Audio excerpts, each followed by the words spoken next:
ഏഴ് ഘട്ടത്തിൽ നീണ്ടു കടന്ന തെരഞ്ഞെടുപ്പിന് ശേഷം വോട്ടെടുപ്പിന് ശേഷം എക്സിറ്റ് പോളുകൾ രാജ്യത്തിന് മുന്നിലെത്തിയിട്ട് 24 മണിക്കൂർ തികയുന്ന സമയത്താണ് നമ്മൾ ഈ എക്സിറ്റ് പോളുകളുടെ ബാക്കി പത്രത്തിലേക്ക് കടക്കുന്നത്. തീർച്ചയായിട്ടും കിരൺ, അത് തള്ളുന്നവരും കൊള്ളുന്നവരും ഒരുപോലെയുള്ള പ്രതികരണങ്ങൾ വന്നുകൊണ്ടിരിക്കുന്ന ഒരു സമയം കൂടിയാണ് ഈ സമയത്ത്. എനിക്ക് തോന്നുന്നു എക്സിറ്റ് പോളുകൾ വരുമ്പോൾ BJP ക്യാമ്പിൽ NDA ക്യാമ്പിലാകെ പോരട്ടെ അങ്ങനെ പോരട്ടെ എന്നുള്ള ഒരു ആവേശപ്പാട്ടാണ് നിറയുന്നതെങ്കിൽ നമ്മുടെ തമാശയ്ക്ക് രാവിലെ പറഞ്ഞതുപോലെ ചിലപ്പോൾ NDAയും കോൺഗ്രസ്സുകാരും ഒക്കെ കള്ളപ്പോളെ മൊരാച്ചി നിന്നെ ഞങ്ങൾ ജൂൺ 4-ന് കണ്ടോളാം എന്നുള്ള മട്ടിലാവും പറയുക. എന്തായാലും ഒരു കൂട്ടർ എല്ലാ പോളുകളും NDAക്ക് വിജയം പ്രവചിക്കുന്നുണ്ട്, അതും ആധികാരിക വിജയം പ്രവചിക്കുന്നുണ്ട് തന്നെ NDA ക്യാമ്പ് വളരെ ആവേശത്തിലാണ്. എന്നാൽ പൂർണ്ണമായും കോൺഗ്രസ് ആയാലും ഇന്ത്യ മുന്നണിയിലെ മറ്റ് പ്രധാനപ്പെട്ട പാർട്ടികളായാലും അവരെല്ലാവരും ഈ എക്സിറ്റ് പോളുകളെ പൂർണ്ണമായും തള്ളിക്കളയുകയാണ്. വളരെ രൂക്ഷമായിട്ടുള്ള വിമർശനങ്ങളാണ് ഇന്ത്യ സഖ്യത്തിന്റെ ഭാഗത്തു നിന്ന് നേതാക്കന്മാരുടെ ഭാഗത്ത് നിന്ന് വന്നിരിക്കുന്നത്. മോദി മീഡിയ പോൾ എന്നാണ് രാഹുൽ ഗാന്ധി എല്ലാ എക്സിറ്റ് പോളുകളെയും വിമർശിച്ചുകൊണ്ട് പറഞ്ഞിരിക്കുന്നത്. പ്രശാന്ത് കിഷോർ പറഞ്ഞിരിക്കുന്നത് അറിയാം, കണ്ണടച്ച് തള്ളുകയാണ് വിവരമില്ലാത്ത മാധ്യമ പ്രവർത്തകരും ലൗഡ് പൊളിറ്റീഷ്യൻസും ഉച്ചത്തിൽ ബഹളം വെക്കുന്ന രാഷ്ട്രീയക്കാരും നടത്തുന്ന ഈ എക്സിറ്റ് പോളുകൾക്ക് വേണ്ടി സമയം കളയരുത് എന്ന് ജനങ്ങളോട് അഭ്യർത്ഥിക്കുക വരെ ചെയ്തിരിക്കുന്നു. പ്രശാന്ത്, എന്തായാലും കോൺഗ്രസ് ഇന്ന് രാവിലെ പൂർണ്ണമായും ജയറാം രമേശാണ് ഔദ്യോഗികമായി തന്നെ ഒരു പ്രതികരണം നടത്തിയത്. അദ്ദേഹം പറയുന്നത് 295 എന്ന കണക്കിലേക്ക് ഉറപ്പായും എത്തും. ഇന്നലെ മല്ലികാർജുൻ ഖാർഗെയും പറഞ്ഞ അതാണ്, ആ 295 എന്ന കണക്കിലേക്ക് ഇന്ത്യ സഖ്യം എത്തും എന്ന് അവർ ഉറപ്പിച്ചു പറയുന്നു, ആത്മവിശ്വാസത്തോടു കൂടി പറയുന്നു. ഈ പോളുകളെല്ലാം അവർ പൂർണ്ണമായും തള്ളിക്കളയുകയും ചെയ്യുന്നു. ജൂൺ 4-ന് പ്രധാനമന്ത്രി സ്ഥാനം ഒഴിയാൻ പോകുന്ന ഒരാളുടെ ഗൂഢാലോചനയാണ് ഈ പോളുകൾ എന്നുകൂടി അദ്ദേഹം കടത്തി പറയുന്നുണ്ട്. കേരളത്തിലേക്ക് വരികയാണെങ്കിൽ ഇടത് നേതാക്കൾ എല്ലാവരും തന്നെ ഈ എക്സിറ്റ് പോളുകൾ പരിപൂർണമായിട്ടും തള്ളിക്കളയുന്ന ഒരു അവസ്ഥയുണ്ട്. UDF-നെ സംബന്ധിച്ചിടത്തോളം കേരളത്തിൽ ഒരു UDF മുന്നേറ്റം ഉണ്ടാകും എന്ന് എല്ലാ എക്സിറ്റ് പോളുകളും പറഞ്ഞെങ്കിലും ദേശീയ തലത്തിലുള്ള എക്സിറ്റ് പോളുകൾ ഒരിക്കലും കോൺഗ്രസിന് അംഗീകരിക്കാവുന്ന ഒരു വിഷയത്തിലല്ല. ഞാൻ അതുകൊണ്ട് കിരൺ, കേരളത്തിലെ കോൺഗ്രസ് നേതാക്കന്മാരുടെ UDF നേതാക്കന്മാരുടെ പ്രതികരണങ്ങൾ അതെല്ലാം കൂടെ ഒരുമിച്ച് കൂട്ടിച്ചേർത്ത് വായിക്കാവുന്ന ഒരു തരത്തിൽ തന്നെയാണോ എന്നൊരു സംശയം. ഈ കേരളത്തെ സംബന്ധിച്ച് പ്രധാനമായ ഒരു വിഷയം, കേരളത്തിൽ ഇന്ത്യ മുന്നണിക്ക് തന്നെയാണ് ഭൂരിപക്ഷം പലരും പറയുന്നത്. പക്ഷേ കേരളത്തിൽ BJP അക്കൗണ്ട് തുറക്കും എന്ന് പറയുന്നു. BJP അത് 1 മുതൽ 2, 3, 4, 5 ഒക്കെ വരെ പറയുന്നുണ്ട്. സാധാരണഗതിയിൽ തന്നെ കേരളത്തിലെ ആളുകൾ തന്നെ ചോദിക്കുന്ന ഒരു ചോദ്യമുണ്ട്, ഈ കേരളത്തിൽ ഏതാണ് ഈ 5 സീറ്റുകൾ, തിരുവനന്തപുരവും തൃശ്ശൂരും കഴിഞ്ഞാൽ പിന്നെ നിങ്ങൾ ഏത് സീറ്റിനെ കുറിച്ചാണ് പറയുന്നത് എന്നുള്ള സ്വാഭാവികമായ സംശയങ്ങളൊക്കെ ഉയരുന്നുണ്ട്. എന്തായാലും എക്സിറ്റ് പോളുകൾ എല്ലാ കാലത്തും അങ്ങനെ തന്നെയാണ്. എക്സിറ്റ് പോളുകളെ ചിലപ്പോൾ എക്സിറ്റ് പോളുകൾ വിജയിക്കും, അല്ലെങ്കിൽ അടുത്തു വരാൻ സാധ്യതയുണ്ട്. ചില സമയങ്ങളിലെങ്കിലും എക്സിറ്റ് പോളുകൾ പാടെ പൊളിഞ്ഞുപോയ അവസരങ്ങളുണ്ട്. 2004-ലെ തെരഞ്ഞെടുപ്പിൽ, ബീഹാറിലെ 2 നിയമസഭാ തെരഞ്ഞെടുപ്പുകളിൽ, ബംഗാളിലെ ഈ കഴിഞ്ഞ നിയമസഭാ തെരഞ്ഞെടുപ്പിൽ, അതോടൊപ്പം തന്നെ ഛത്തീസ്ഗഡിലെ ഈ കഴിഞ്ഞ തെരഞ്ഞെടുപ്പിൽ, ഈ ഏതാനും മാസങ്ങൾക്ക് മുമ്പ് നടന്ന തെരഞ്ഞെടുപ്പിൽ, ഡൽഹിയിലെ 2015-ലെ തെരഞ്ഞെടുപ്പിൽ, അങ്ങനെ എണ്ണിപ്പറയാൻ പൊളിഞ്ഞുപോയ പോളുകളുടെ കഥകൾ കൂടിയുണ്ട്. പക്ഷെ അതോടൊപ്പം തന്നെ അങ്ങനെയല്ല, ഭൂരിപക്ഷ സമയങ്ങളിലും എക്സിറ്റ് പോളുകളുടെ ഒപ്പമോ അല്ലെങ്കിൽ എക്സിറ്റ് പോളിന് അടുത്തോ അല്ലെങ്കിൽ എക്സിറ്റ് പോൾ പറയുന്നതിന് ഏകദേശം സമാനമായോ ഒക്കെ വിജയം വന്നിട്ടുണ്ട് എന്നതുകൂടി യാഥാർത്ഥ്യമാണ്. ഈ പറഞ്ഞതുപോലെ 2004 മുതലുള്ള എക്സിറ്റ് പോളുകൾ പരിശോധിക്കുമ്പോൾ 2004-ൽ അത് പരിപൂർണമായിട്ട് ഏതാണ്ട് പരാജയപ്പെട്ട സ്ഥിതി. 2009-നോട് എടുക്കുമ്പോൾ അപ്പോഴും പോളുകൾ കൃത്യമാകാത്ത ഒരു സ്ഥിതി. പക്ഷേ 2004 മുതൽ 2019 വരെയുള്ള എക്സിറ്റ് പോളുകൾ എടുക്കുന്ന ഒരു സമയത്ത് കിരൺ, അത് ആക്യുറേറ്റ് ആയി വന്നുകൊണ്ടേയിരിക്കുന്നു. ആ ഒരു തരത്തിലുള്ള ആ ഒരു ട്രാൻസ്ഫോർമേഷൻ അങ്ങനെ നമുക്ക് പൂർണ്ണമായും പറയാൻ കഴിയില്ല. എന്തായാലും ഈ എക്സിറ്റ് പോളുകളെ സംബന്ധിച്ച് സ്വാഭാവികമായും എക്സിറ്റ് പോളുകൾക്ക് എതിരായി നിൽക്കുന്ന പാർട്ടികൾക്കാവും കൂടുതൽ വിഷമമുണ്ടാവുക.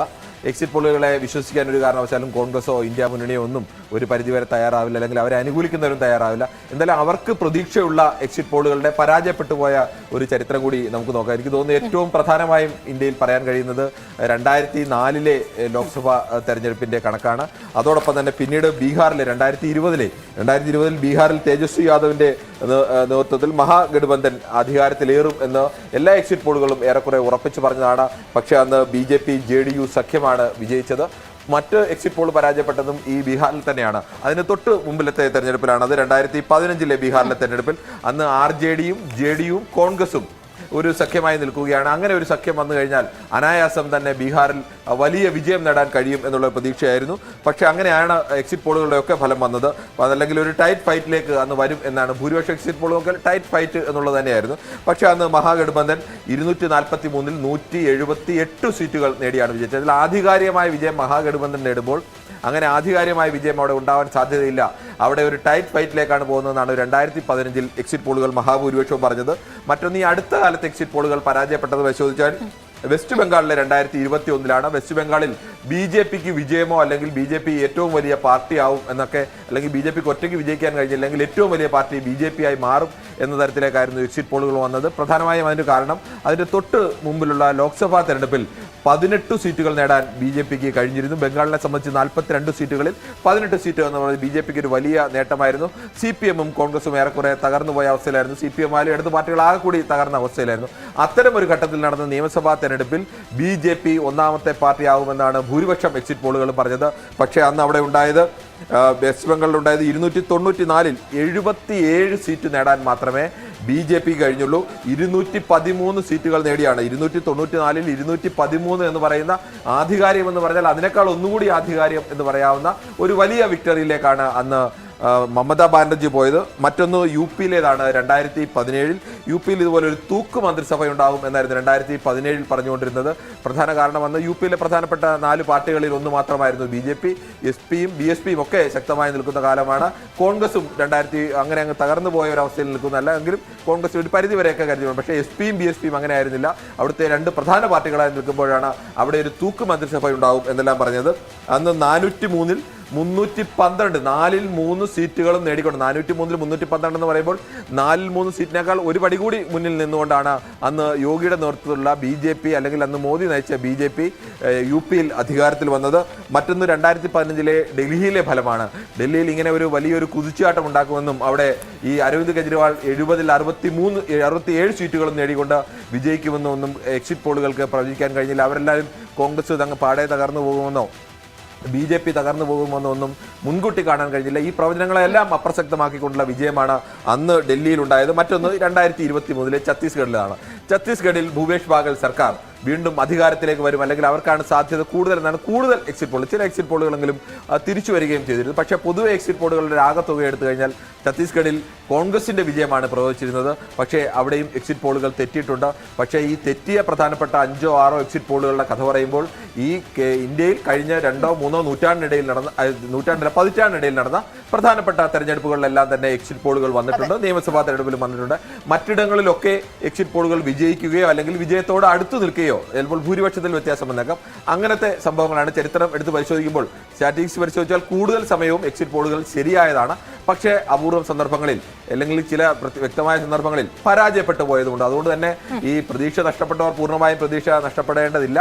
പക്ഷേ കണക്കുകൾ നോക്കിയാൽ എക്സിറ്റ് പോളുകളുടെ പ്രവചനങ്ങളാണ് ഭൂരിപക്ഷ സമയവും ശരിയായിട്ടുള്ളത്. ഈ തവണത്തെ പോൾ ഓഫ് പോളുകളൊന്ന് പരിശോധിക്കണം. വിവിധ ഏജൻസികൾ നടത്തിയ പോളുകൾ ഏകദേശം ഒരേപോലെ തന്നെ അല്ലെങ്കിൽ അതിനോട് അടുത്തടുത്ത് വരുന്ന തരത്തിലുള്ള റിസൾട്ടുകളാണ് ഇത് വരുന്നത്. നമുക്ക് ആ പോൾ ഓഫ് പോളിലേക്ക് ഒന്ന് നമുക്ക് കടക്കണം. ഏതെല്ലാം ഏജൻസികളാണ് ഇത്തവണത്തെ 2024 ലോക്സഭാ തെരഞ്ഞെടുപ്പുമായി ബന്ധപ്പെട്ടിട്ടുള്ള റിസൾട്ട് പ്രവചിച്ചിരിക്കുന്നത്?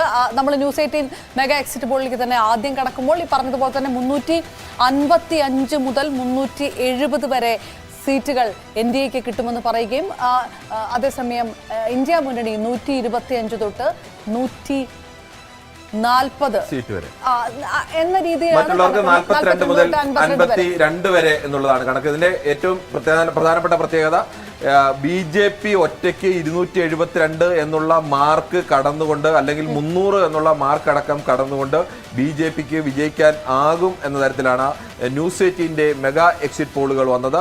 355 മുതൽ 370 സീറ്റുകൾ വരെ വരുന്നു എന്ന് പറയുന്നു.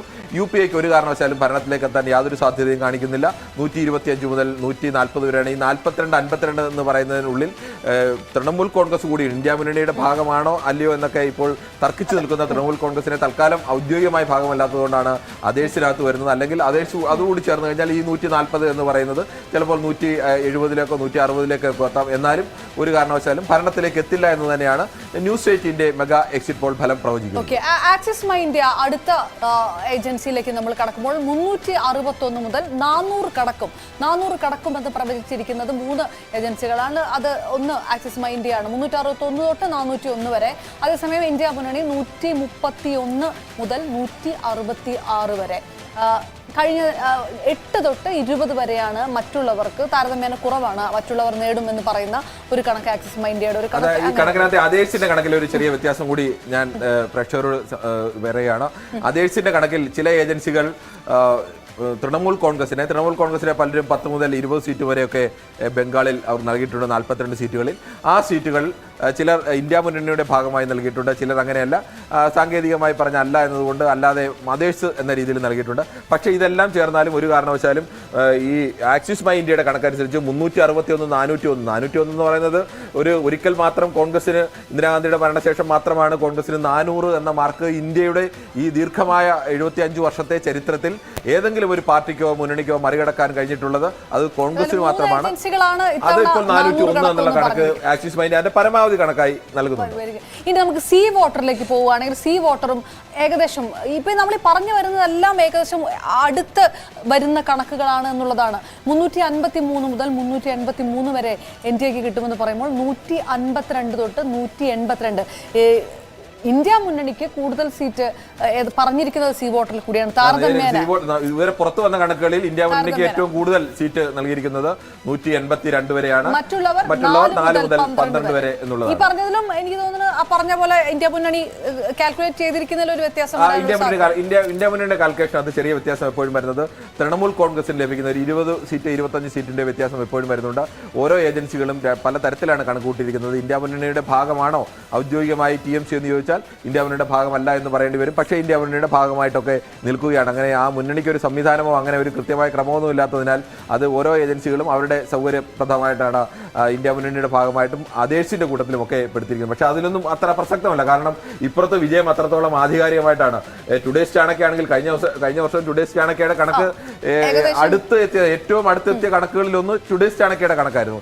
ആ ടുഡേസ് ചാണക്യ പറയുന്നത് 385 മുതൽ 415 വരെ എന്നുള്ളതാണ്. മോദി പറയുന്ന 400 മറികടക്കും എന്നുള്ളതിനെ ടുഡേസ് ചാണക്യ ആധികാരികമായി തന്നെ പറയുന്നു. 385 415 എന്ന് പറഞ്ഞാൽ സ്വാഭാവികമായും അതിന് മിഡിൽ വന്നാൽ പോലും ഏകദേശം 400 എത്താൻ സാധ്യതയുണ്ട്. ടുഡേസ് ചാണക്യാണ് ഏറ്റവും കുറവ് സീറ്റ് ഇന്ത്യ മുന്നണിക്ക് പറയുകയും ചെയ്തിരിക്കുന്നത് 96 മുതൽ 118. അങ്ങനെയാണെങ്കിൽ കോൺഗ്രസ് സ്വാഭാവികമായും 80 സീറ്റിലോ 70 സീറ്റിലോ ഒക്കെ കോൺഗ്രസ് അല്ലെങ്കിൽ അതിലും താഴേട്ടോ ഒക്കെ കോൺഗ്രസ് സ്വാഭാവികമായി ഒതുങ്ങേണ്ടി വരും. എന്നാൽ ഈ പാർട്ടികളെല്ലാം തന്നെ തമിഴ്നാട്ടിൽ DMKക്ക് മെച്ചപ്പെട്ടൊരു വിജയം നൽകുന്നുണ്ട്. സ്വാഭാവികമായും 25 സീറ്റെങ്കിലും DMKക്ക് ഈ പാർട്ടികൾ ഏറെക്കുറെ എല്ലാ ഏജൻസികളും നൽകുന്നുണ്ട്. അങ്ങനെ ഏജൻസികൾ നൽകി കഴിഞ്ഞാൽ ഈ 96 നിന്ന് 25 സീറ്റ് കൂടി കുറച്ചു കഴിഞ്ഞാൽ കോൺഗ്രസിന്റെ അവസ്ഥ ഏറ്റവും പ്രധാനപ്പെട്ട ഇന്ത്യ മുന്നണിയുടെ ഒരു പാർട്ടിയെ തന്നെ പറയുകയാണ്. അങ്ങനെ വരുമ്പോൾ കോൺഗ്രസ് 60ലോ 65ലോ ഒക്കെ നിൽക്കേണ്ട ഒരു അവസ്ഥയിലേക്ക് സ്വാഭാവികമായി എത്തും എന്നുള്ളതാണ് ടുഡേസ് ചാണക്യയുടെ കണക്ക്. CNXന്റെ കണക്കാണെങ്കിൽ 371 401 എന്നുള്ള കണക്കാണ്. 109 139 എന്നുള്ളതാണ് ഇന്ത്യ മുന്നണിക്ക് നൽകുന്നത്. 28 38 എന്നുള്ള കണക്കാണ് അതേഴ്സിന് നൽകുന്നത്. ETGയുടെ കണക്കിൽ വരുമ്പോൾ 358 എന്നുള്ള കണക്ക് NDAക്കും ഇന്ത്യ മുന്നണിക്ക് 132 അതേഴ്സ് 53. അപ്പോൾ നമ്മളിപ്പോൾ ഈ 6 ഏജൻസികളുടെ കണക്ക് ഈ ഒറ്റ നോട്ടത്തിൽ എടുക്കുമ്പോൾ ഏകദേശം ഒരു 350 360 ആ ഇടയിൽ നിൽക്കുന്ന ഒരു ഏകദേശം 20ഓളം കണക്കുകളാണ് പുറത്തു വന്നത്. അതിൽ ചില ഏജൻസികളെങ്കിലും അങ്ങനെ മുൻപരിചയമുള്ള ഏജൻസികളോ ഒന്നുമല്ല. ചില പ്രാദേശിക പത്രങ്ങളൊക്കെ നടത്തിയ കണക്കുകളും ഒക്കെ ഇതിലുണ്ട്. അത്തരം കണക്കുകൾ നമ്മൾ എടുത്തിട്ടില്ല. പ്രധാനപ്പെട്ടതെന്ന് നമ്മൾ വിലയിരുത്തുന്ന ഏജൻസികളിൽ പ്രധാനപ്പെട്ട ഒരു 6 എണ്ണമാണ് നമ്മൾ എടുത്തിരിക്കുന്നത്. ആ 6 എണ്ണം തന്നെ ഈ മുഴുവൻ എടുത്താലും ഏറെക്കുറെ ഒരു കണക്കിലും ഏതെങ്കിലും ഒരു കണക്ക് പോലും ഒരു ഏജൻസി പോലും അല്ലെങ്കിൽ ഈ അപ്രസക്തമായ ഒരു ഏജൻസി പോലും ഇന്ത്യ മുന്നണിക്ക് വിജയം നൽകുന്നില്ല. അല്ലെങ്കിൽ ഇന്ത്യ മുന്നണി വിജയത്തിന് സർക്കുലേറ്റ് ചെയ്തുകൊണ്ടിരിക്കുന്ന ചില ഓൺലൈൻ അത് ഏതെങ്കിലും ഒരു പത്രത്തിലോ അല്ലെങ്കിൽ ഏതെങ്കിലും ഒരു ചാനലിലോ പുറത്തുവിട്ട കണക്കല്ല. അത് ചില ഓൺലൈൻ സൈറ്റുകളൊക്കെ സ്വന്തം നിലയിലൊക്കെ ഇടുന്ന കണക്കുകളാവും. പക്ഷെ ആ കണക്കുകളെ നമുക്ക് എടുക്കാൻ കഴിയില്ല. ചിലപ്പോൾ അത് ഒരാളിരുന്ന് അയാളുടെ ആഗ്രഹത്തിനുണ്ടാക്കുന്ന കണക്കുകൾ പോലെ ആവും. ഏതെങ്കിലും നിസ്സാരമായ പഠനങ്ങൾ പോലും ഈ ഏജൻസികൾ തന്നെ 20 ഏജൻസികൾ വരുമ്പോൾ ഇതിൽ ഒരു 5-6 ഏജൻസികൾക്ക് അപ്പുറമുള്ള ഏജൻസികളൊന്നും അങ്ങനെ ആധികാരികമായി നേരത്തെ കണക്കുകൾ പുറത്തുവിടുകയോ അല്ലെങ്കിൽ ആധികാരികമെന്ന് ഇതുവരെ അംഗീകരിക്കപ്പെടുകയോ ഒന്നും ചെയ്തിട്ടുള്ളതല്ല. അത്തരം ഏജൻസികളുടെ കണക്കുകൾ തൽക്കാലം എന്തായാലും ആദ്യ തവണ എന്ന നിലയ്ക്ക് നമുക്ക് എടുക്കാൻ പ്രയാസമുണ്ട്. അതുകൊണ്ട് തന്നെയാണ് പ്രധാനപ്പെട്ടത്. ഇതിൻ്റെ ഒരു ആദ്യ കണക്ക് നോക്കിക്കഴിഞ്ഞാൽ ഒരു 350 റേഞ്ചിൽ ഏത് സാഹചര്യത്തിലും 350 മേൽ NDA പോകും എന്നുള്ളത് തന്നെയാണ് ഈ എല്ലാ പ്രധാനപ്പെട്ട ഏജൻസികളും പറയുന്നത്. 272 സീറ്റുകളാണ് വിജയിക്കാൻ വേണ്ടെങ്കിൽ, 273 വേണ്ടെങ്കിൽ 350 മറികടക്കും NDA എന്നുള്ളത് വളരെ കൃത്യമായി തന്നെ എല്ലാ ഏജൻസികളും പറയുന്നു. ഏകദേശം 75-80 സീറ്റോളം അധികം എന്തായാലും NDA മുന്നണിക്കുണ്ട്. അങ്ങനെയാണെങ്കിൽ ഈ എല്ലാ കണക്കുകളിലും BJPക്ക് ഒറ്റയ്ക്ക് ഭരിക്കാനുള്ള ഭൂരിപക്ഷം ഉണ്ടാകും എന്ന് തന്നെയാണ് പറയുന്നത്. ഒപ്പം ഈ പറഞ്ഞതുപോലെ തന്നെ ഇന്ത്യ മുന്നണി 150 കടക്കുമെന്ന് ഈ ഏജൻസികളിലൊന്നും പറയുന്നതുമില്ല. ഈ വലിയ രീതിയിലുള്ള അത് 295 എന്നുള്ളൊരു പ്രതീക്ഷ പ്രകടമാക്കുന്ന ഇന്ത്യ മുന്നണിയെ നിരാശപ്പെടുത്തുന്ന രീതിയിൽ എല്ലാ ഏജൻസികളും 150 എന്ന് പറയുന്ന ഒരു ചെറിയൊരു കണക്കിൽ നിൽക്കുകയാണ്. ഇനി ഇങ്ങനെയൊക്കെ ആണെങ്കിൽ പോലും ഏത് തരത്തിലാണ് എക്സിറ്റ് പോളുകളുടെ ചരിത്രം എന്ന് ആണ് നമ്മൾ ഇനി പരിശോധിക്കുന്നത്. കഴിഞ്ഞ ഒരു ഏതാനും സ്വാഭാവികമായും എക്സിറ്റ് പോളുകൾ എടുക്കുമ്പോൾ ഏതെല്ലാം എക്സിറ്റ് പോളുകൾ ശരിയാവാൻ സാധ്യതയുണ്ട്, ഏതെല്ലാം തെറ്റാൻ സാധ്യതയുണ്ട്, ഈ തോൽക്കും എന്ന് എല്ലാവരും പറയുമ്പോഴും അവർക്കും പ്രതീക്ഷയ്ക്ക് നൽകുന്ന ചില വകയുണ്ട്. അത് എനിക്ക് തോന്നുന്നു 2004 തൊട്ട് പരിശോധിച്ച് ലോക്സഭാ തെരഞ്ഞെടുപ്പ് തൊട്ട് പരിശോധിച്ച് 2004 കാർഡ് ഇവിടെ വരികയാണെങ്കിൽ നമുക്ക് 2004 ആണ് ഏറ്റവും കൂടുതൽ. 2004 NDTV AC നിൽസന്റെ സർവേ ആണ് ആദ്യം വന്നത്. അപ്പോൾ NDAക്ക് അവരന്ന് പ്രവചിച്ചത് 230 തൊട്ട് 250 വരെ കിട്ടുമെന്ന്. അന്ന് UPA ആയിരുന്നു 190 തൊട്ട് 205 വരെ. അതായത് NDAക്ക് 250 വരെ പ്രവചിച്ച ഒരു ഇതായിരുന്നു. മറ്റുള്ളവർക്ക് 100 മുതൽ 120 വരെ വന്നത്. പ്രധാനമായും ഈ കണക്കുകൾ ആകെ പരിശോധിച്ചാൽ നമുക്ക് മനസ്സിലാവുന്നത് എല്ലാ കണക്കുകളും പ്രധാനപ്പെട്ട എല്ലാ ഏജൻസികളും നൽകിയ കണക്കുകൾ അനുസരിച്ച് 2004 NDA വീണ്ടും ഭരണത്തിലേക്ക് വരുന്നു. ഇന്ത്യ തിളങ്ങുന്നു എന്നുള്ള വലിയ മുദ്രാവാക്യം ഉയർത്തിക്കൊണ്ട് ഇന്ത്യ ആകെ വാജ്പേയിയുടെ നേതൃത്വത്തിൽ ഇന്ത്യയിൽ വീണ്ടും ഒരു BJPയുടെ തുടർഭരണം വരുന്നു എന്നുള്ള വലിയ പ്രതീതിയിൽ നിന്നാണ് കോൺഗ്രസ് അങ്ങനെ പാടെ തകർന്നതും. സോണിയാഗാന്ധിയുടെ നേതൃത്വത്തിലാണ് അന്ന് കോൺഗ്രസ് നിൽക്കുന്നത്. സോണിയാഗാന്ധിയുടെ നേതൃത്വ കരുത്തിലൊക്കെ അന്ന് കോൺഗ്രസിനുള്ളിൽ പോലും ഒട്ടേറെ ആശങ്കകൾ ഉണ്ടായിരുന്ന സമയമാണ്. പ്രാദേശിക പാർട്ടികളെല്ലാം തന്നെ CPM ആയാലും CPI ആയാലും DMK ആയാലും AIDMK ആയാലും SP BSP തുടങ്ങിയ പാർട്ടികളെല്ലാം NCP അതോടൊപ്പം തന്നെ TMC ഇവരെല്ലാം അതിശക്തമായി നിൽക്കുന്ന ഇന്ത്യയിൽ പ്രാദേശിക പാർട്ടികൾ ഏറ്റവും കരുത്തോടു കൂടി നിൽക്കുന്ന സമയമായിരുന്നു 2004 എന്ന് ഓർക്കണം. ആ സമയത്ത് BJPക്ക് NDA മുന്നണിക്ക് അന്ന് NDA മുന്നണിയിൽ ഉണ്ടാകുന്ന പ്രധാനപ്പെട്ട പാർട്ടികൾ ശിരോമണി അകാലിദൾ പഞ്ചാബിൽ നിന്നും അതോടൊപ്പം തന്നെ മഹാരാഷ്ട്രയിൽ നിന്നുള്ള ശിവസേനയുമായിരുന്നു രണ്ട് ഏറ്റവും പ്രധാനപ്പെട്ട. മറ്റു പാർട്ടികളൊക്കെ നിരവധി പാർട്ടികൾ ഉണ്ടായിരുന്നെങ്കിലും ഏറ്റവും പ്രധാനപ്പെട്ട 2 പാർട്ടികൾ ഇതായിരുന്നു. പാരമ്പര്യമായി തന്നെ BJPയുടെ നാച്ചുറൽ അലൈ എന്നൊക്കെ പറയാൻ കഴിയുന്ന ഈ 2 പാർട്ടികളുടെയും മറ്റ് പാർട്ടികളുടെയും ഒക്കെ സഹായത്തോടു കൂടി ഇവർക്ക് ഈ തരത്തിലേക്ക് NDAക്ക് 2004 ഒരു വൻപിച്ച വിജയം ഉണ്ടാകും എന്നുള്ളതായിരുന്നു എല്ലാ എക്സിറ്റ് പോളുകളും വന്നത്. പക്ഷേ എക്സിറ്റ് പോൾ ഫലങ്ങളെല്ലാം അപ്രസക്തമാക്കിയ ഒരു റിസൾട്ടാണ്. അതാണ് ഏറ്റവും അവസാനത്തെ 181 അതായത് 278 വരെ പോയ പ്രവചനങ്ങളുണ്ട്. അപ്പോൾ അതിൽ നിന്നെല്ലാം മറികടന്നുകൊണ്ട് 181 NDAയുടെ കുതിപ്പ് അവസാനിക്കുന്നു. UPA 218 എത്തുകയും ചെയ്തിരിക്കുന്നു. അങ്ങനെ എല്ലാ പ്രവചനങ്ങളും തെറ്റുന്ന ഒരു രീതിയിലേക്ക് 2004 ഒരു പ്രധാനപ്പെട്ട പ്രത്യേകത അവിടെയാണ് ഇപ്പോഴും നമ്മൾ പറയുന്നത്. ഈ പരാജയപ്പെട്ട് എന്ന് പോളുകൾ പറയുന്നവർക്ക് ആശ്വസിക്കാൻ ഒരു വക നൽകുന്ന ഒന്ന് ഈ 181ന്റെയും അതിൽ തന്നെ ഏറ്റവും കുറവെന്ന് പറയുന്നത് 249 എന്ന് ആലോചിക്കണം. അതാണ് ഇപ്പോഴും നേതാക്കന്മാർ പലരും അല്ലെങ്കിൽ വിശകലനങ്ങൾ നടത്തുന്നവർ പറയാം 2004 സാഹചര്യമാണ് ഇന്ത്യയിലുള്ളത്, അതായിരിക്കും ആവർത്തിക്കുക എന്ന് പറയുന്നത്. 70 സീറ്റിന്റെ അടക്കം വ്യത്യാസം 68 സീറ്റ് 70 സീറ്റിന്റെ വ്യത്യാസത്തേക്കാണ് ഈ 249 നിന്ന് 181 എന്ന് പറയുമ്പോൾ ഉള്ള വ്യത്യാസം നമ്മൾ ആലോചിക്കണം. ചില 50-70 സീറ്റിന്റെ വ്യത്യാസം എല്ലാ പ്രവചനങ്ങളിൽ നിന്നും ഉണ്ടായിട്ടുണ്ട്. UPയെ സംബന്ധിച്ച് UPക്ക് ഏറ്റവും കൂടുതൽ നൽകിയത് 205 സീറ്റാണ്. ആ 205 സീറ്റ് നൽകിയിട്ട് 218 സീറ്റുകൾ നേടി. അവർക്ക് ഈ അതേഴ്സിന്റെ വിഷയത്തിലും അത് തന്നെയാണ്. 120 സീറ്റാണ് പരമാവധി നൽകിയത്. 143 സീറ്റിലേക്ക് എത്താൻ കഴിഞ്ഞത്. എന്നാൽ ഇന്ത്യയിലെ പ്രധാനപ്പെട്ട സംസ്ഥാനങ്ങളിലെ എല്ലാ പ്രാദേശിക പാർട്ടികൾ UPയിൽ ഏറ്റവും 80 സീറ്റുള്ള UPയിലെ 2 പ്രധാനപ്പെട്ട പ്രാദേശിക പാർട്ടികൾ SPയും BSPയും വലിയ വിജയം നേടിയ തെരഞ്ഞെടുപ്പ്. അതോടൊപ്പം തന്നെ മഹാരാഷ്ട്രയിൽ നിന്ന് NCP വലിയ വിജയം നേടിയ തെരഞ്ഞെടുപ്പ്, അതോടൊപ്പം തന്നെ തമിഴ്നാട്, ബംഗാൾ, ബീഹാർ, ഇവിടെ നിന്നെല്ലാം തന്നെ പ്രാദേശിക പാർട്ടികൾ, ബീഹാറിൽ നിന്ന് ലാലു പ്രസാദിന്റെ RJDക്ക് UP-യുടെ ഭാഗമായിരുന്നു വലിയ വിജയം നേടിയ തെരഞ്ഞെടുപ്പ്. അങ്ങനെ പല പ്രധാനപ്പെട്ട സംസ്ഥാനങ്ങളിൽ നിന്നും പ്രാദേശിക പാർട്ടികളുടെ പിന്തുണ, ആദ്യമായി തന്നെ കോൺഗ്രസിനൊരു പിന്തുണ എന്ന നിലയ്ക്ക് UP-യെ 4 ലെഫ്റ്റ് പാർട്ടികൾ ചേർന്ന് പുറത്തുനിന്ന് പിന്തുണയ്ക്കുന്നു. അവരുടെ പിന്തുണ ഇതെല്ലാം കൂടി ചേർന്നതോടുകൂടിയാണ് ഈ ഫലപ്രവചനങ്ങൾ പൂർണ്ണമായും അല്ലെങ്കിൽ എക്സിറ്റ് പോളുകൾ പൂർണ്ണമായും തകർന്നു പോവുകയും ലോക്സഭാ തെരഞ്ഞെടുപ്പിന്റെ ചരിത്രത്തിലെ 2004 മാത്രമാണ് ഇത്തരത്തിലേക്ക് ഈ പ്രവചനങ്ങൾ ആധികാരികമായി തുടങ്ങിയ ശേഷമുള്ള ചരിത്രം പരിശോധിക്കുമ്പോൾ ഈ തരത്തിലേക്ക് ലോക്സഭാ തെരഞ്ഞെടുപ്പിൽ തകർന്നു പോയിട്ടുള്ളത്. പിന്നെ നമുക്കിനി 2009 ഇനി കടക്കണം. 2004 ഈ സാഹചര്യത്തിന് ശേഷം 2009 കടക്കാമെന്ന് കരുതുന്നു അല്ലെ? സ്വാഭാവികമായിട്ട് നമുക്ക് 2009 കടക്കുമ്പോൾ ഏത് തരത്തിലാണ് എന്ന് പരിശോധിക്കും. 2009 കണക്കുകൾ നോക്കുമ്പോഴും CNIBN ദൈനിക് ഭാസ്കറിന്റെ കണക്ക്, ഇന്ത്യയിലെ പ്രധാനപ്പെട്ട ഒരു ചാനലും ഇന്ത്യയിലെ ഏറ്റവും പ്രധാനപ്പെട്ട ഒരു പത്രവും ചേർന്ന് നടത്തിയ ഒരു പരിശോധനയായിരുന്നു. അന്ന് 185 മുതൽ 205 വരെ NDAക്ക് എന്നുള്ളതായിരുന്നു കണക്ക്. 165 മുതൽ 185 വരെ UP-ക്ക് എന്നുള്ള, അവിടെ NDAക്ക് ഒരു ചെറിയ മേൽക്കൈയാണ് നൽകിയിരുന്നത്. മറ്റുള്ളവർക്ക് 153 മുതൽ 193 വരെ. അതോടൊപ്പം തന്നെ ഇന്ത്യ സ്വീ വോട്ടറിന്റെ കണക്ക് 189 മുതൽ 201 വരെ എന്നുള്ളതായിരുന്നു. UP-ക്ക് 183 മുതൽ 195 വരെ, മറ്റുള്ളവർക്ക് 147 മുതൽ 171 വരെ.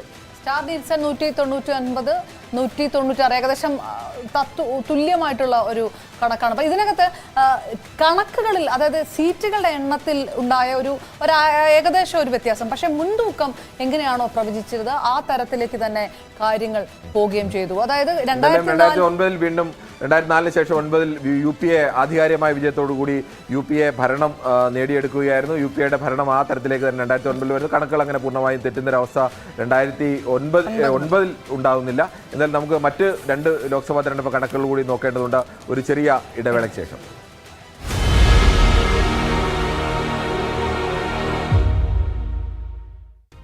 Political Grand Finale, co-presented by Berger Paints, 100 years of trust. Educational partners, IBIS Group of Educational Institutions. ഇനി കണ്ണടച്ചല്ല, കണ്ണ് തുറന്ന് സ്വപ്നം കാണാം. IBIS-ലൂടെ Indian Institute of Commerce, Lakshya. Join Indian Institute of Commerce, ലക്ഷ്യ. 21ാം വയസ്സിൽ life is settle. And Jain deemed to be University, Kochi. Be the change, be the future with Jain deemed to be University, Kochi. പ്രവചിക്കുകയും ചെയ്യുന്നുണ്ട്. അതായത് തുടർച്ചയായ 3ാം തവണയും കേന്ദ്രത്തിൽ BJP തന്നെ അധികാരത്തിലെത്തുമെന്ന്, വ്യക്തമായ ഭൂരിപക്ഷത്തോടുകൂടി അധികാരത്തിൽ വരുമെന്ന് തന്നെയായിരുന്നു പ്രവചനങ്ങൾ. ഏതായാലും നിലവിലെ എക്സിറ്റ് പോളുകളൊക്കെ തന്നെ കോൺഗ്രസ് തള്ളിക്കളയുന്നുണ്ട്. പ്രത്യേകിച്ച് ഇന്നലെ ചർച്ചകളിലൊന്നും തന്നെ കോൺഗ്രസ് നേതാക്കൾ പങ്കെടുക്കുകയും ചെയ്തില്ല. ഈ എക്സിറ്റ് പോൾ ചർച്ചകളൊക്കെ തന്നെ കോൺഗ്രസ് നേതൃത്വം ബഹിഷ്കരിക്കുകയാണ് ചെയ്തിരുന്നത്. അതുകൊണ്ട് തന്നെ ഈ എക്സിറ്റ് പോൾ ഫലങ്ങളിൽ വിശ്വസിക്കുന്നില്ല എന്ന പ്രതികരണമാണ് കോൺഗ്രസിൻ്റെ ഭാഗത്തുനിന്ന് ഉണ്ടായിട്ടുള്ളത്. ശശി തരൂർ തന്നെ കേരളത്തിൽ അക്കൗണ്ട് തുറക്കും, BJP അക്കൗണ്ട് തുറക്കുമെന്നായിരുന്നു ഭൂരിഭാഗം എക്സിറ്റ് പോളുകളും പറഞ്ഞിരുന്നത്. അപ്പോൾ ശശി തരൂർ തന്നെ പ്രതികരിച്ചിരിക്കുന്നത് ഒട്ടും ശാസ്ത്രീയമല്ല ഈ എക്സിറ്റ് പോളുകൾ എന്ന പ്രതികരണം ശശി തരൂരിൻ്റെ ഭാഗത്തുനിന്നും വന്നിട്ടുണ്ട്. ഏതായാലും എക്സിറ്റ് പോളുകൾ പരിശോധിക്കുകയാണെങ്കിൽ എല്ലാ മേഖലകളിലും വലിയ മുന്നേറ്റം BJP നടത്തുന്നുണ്ട്. പ്രത്യേകിച്ച് തെക്കേ ഇന്ത്യയിൽ BJPയുടെ മുന്നേറ്റം പ്രകടമാണ്. കേരളത്തിൽ 3 സീറ്റുകൾ വരെ കിട്ടും എന്ന പ്രവചനം എക്സിറ്റ് പോളുകൾ നടത്തുന്നുണ്ട്. തമിഴ്നാട്ടിലും സമാനമായ രീതിയിൽ 4 സീറ്റുകൾ വരെ NDAക്ക് ലഭിക്കാമെന്നാണ് എക്സിറ്റ് പോളുകൾ വ്യക്തമാക്കുന്നത്. ഒപ്പം കഴിഞ്ഞ തവണ സീറ്റുകൾ നേടാതെ പോയ സംസ്ഥാനമാണ് ആന്ധ്ര. 2014 TDPയുമായുള്ള സഖ്യത്തിൽ BJPക്ക് അവിടെ സീറ്റുകൾ ഉണ്ടായിരുന്നു. കേന്ദ്രത്തിൽ വീണ്ടും നരേന്ദ്രമോദിയുടെ നേതൃത്വത്തിൽ BJP സർക്കാർ അധികാരത്തിൽ വരും. അയൽത സൂചിപ്പിച്ച പോലെ ഇന്ത്യ മുന്നണി വലിയ പ്രതീക്ഷ പങ്കുവച്ചിരുന്നു. പ്രത്യേകിച്ച് ഇന്നലെ ഇന്ത്യ മുന്നണിയുടെ യോഗം ഡൽഹിയിൽ ചേർന്നിരുന്നു. ഈ യോഗത്തിന് ശേഷം മാധ്യമങ്ങളോട് മല്ലികാർജ്ജുൻ ഖാർഗെ, AICC അധ്യക്ഷൻ മല്ലികാർജ്ജുൻ ഖാർഗെ വ്യക്തമാക്കിയത് ഇന്ത്യ സഖ്യം 295 സീറ്റ് നേടുമെന്നാണ്. ഏതായാലും ആ പ്രതികരണത്തിൽ തൊട്ടു പിന്നാലെയാണ് എക്സിറ്റ് പോളുകൾ പുറത്തു വന്നത്. ആ എക്സിറ്റ് പോൾ ഫലങ്ങളൊക്കെ തന്നെ NDAക്ക് തുടർച്ചയായ ഹാട്രിക് നൽകുന്നതായിരുന്നു എക്സിറ്റ് പോൾ ഫലങ്ങൾ. പ്രത്യേകിച്ച് BJPയുടെ ഇത്തവണത്തെ മുദ്രാവാക്യം തന്നെ 400-ന് മുകളിൽ സീറ്റുകൾ നേടുമെന്നാണ്. പക്ഷേ ഈ പുറത്തു വന്ന സർവേകളിൽ 3 സർവേകളെങ്കിലും BJPക്ക് 400-നടുത്ത് സീറ്റുകൾ പ്രവചിക്കുന്നുണ്ട്. അതായത് 370 മുതൽ 400 സീറ്റ് വരെ BJPക്ക് NDAക്ക് ലഭിക്കാം എന്ന പ്രവചനം നടത്തിയിരുന്നു.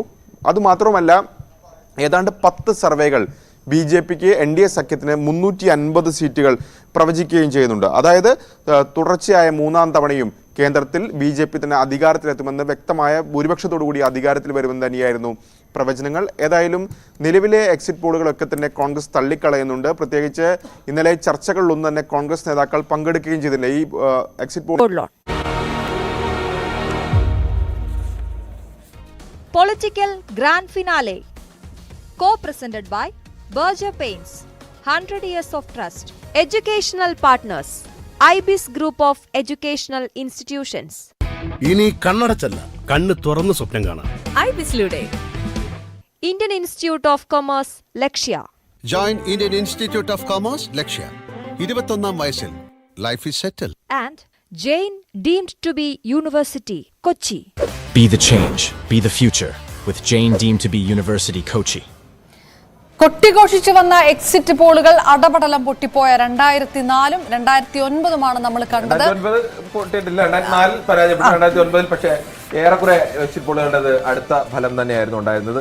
ഇനി നമുക്ക് 2014 വലിയ ഭരണമാറ്റം ഉണ്ടായ സമയത്തെ എക്സിറ്റ് പോൾ ഫലം കൂടിയാണ് അറിയേണ്ടത്. 2014 ഫലമാണ് നമ്മൾ കുറെ കൂടി കൂടുതൽ എക്സിറ്റ് പോളുകളുടെ ഫലത്തിലേക്ക് എടുത്തിട്ടുണ്ട്. ആദ്യം നമുക്ക് CNN IBN നടത്തിയ ലോക്നീതി നടത്തിയ നോക്കുമ്പോൾ 276 NDAക്ക് അന്ന് പ്രവചിച്ചിരുന്നത്. ഏറ്റവും കൂടുതൽ NDAക്ക് തന്നെ പ്രവചിച്ചിരിക്കുന്നു. UPAക്ക് 97 മാത്രമേ കിട്ടുകയുള്ളൂ, മറ്റുള്ളവർ 148 കിട്ടും എന്നും പറയുകയുണ്ടായി. ഏകദേശം 270 തുടങ്ങി ഒരു 340 വരെ. നമുക്ക് പരിശോധിച്ച് നോക്കിയാൽ അറിയാം. ഈ CNIBന്റെ India Today, News 18 Chanakya, Times Now, ABP News, India TV, C Voter, NDTV, CNIBN, CSDS, അങ്ങനെ പല കണക്കുകൾ വരുന്നുണ്ട്. ഇതിനകത്ത് ഈ റിസൾട്ട് എല്ലാം വരുന്നത് 272. എനിക്ക് തോന്നുന്നു ഏറ്റവും കുറവ് 272 മുതൽ 249. ന്യൂസ് ചാണക്യ മാത്രമാണ് ആക്ച്വൽ റിസൾട്ടിന് അടുത്തെത്തിയത്. 340 ന്യൂസ് ചാണക്യ അവിടെയും 340 എന്നുള്ള ഒരു വലിയ കണക്കിലേക്ക് എത്തിയിരിക്കുന്നു. UPയുടേത് ഏകദേശം 70 മുതൽ 148 വരെയാണ് നൽകിയിരുന്നത്.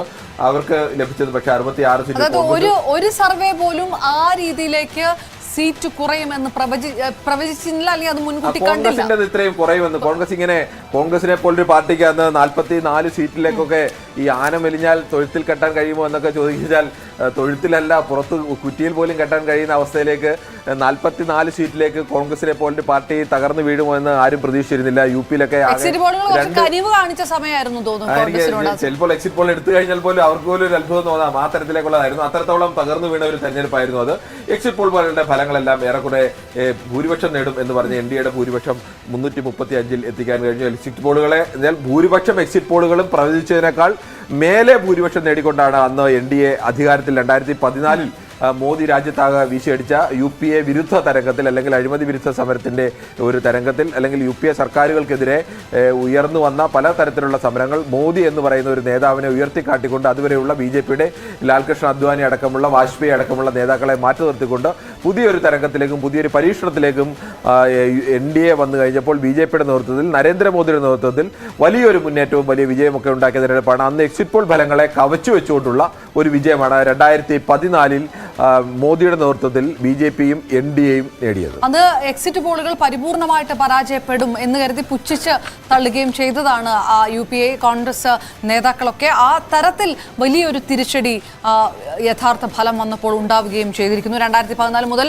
പിന്നെ അങ്ങോട്ട് മറ്റൊരു അധികാര യുഗം തുടങ്ങിയ ഒരു സാഹചര്യത്തിലേക്ക് ഇന്ത്യ കടക്കുകയും ചെയ്തിരിക്കുന്നു. അതാണ് 2014 ചരിത്രം.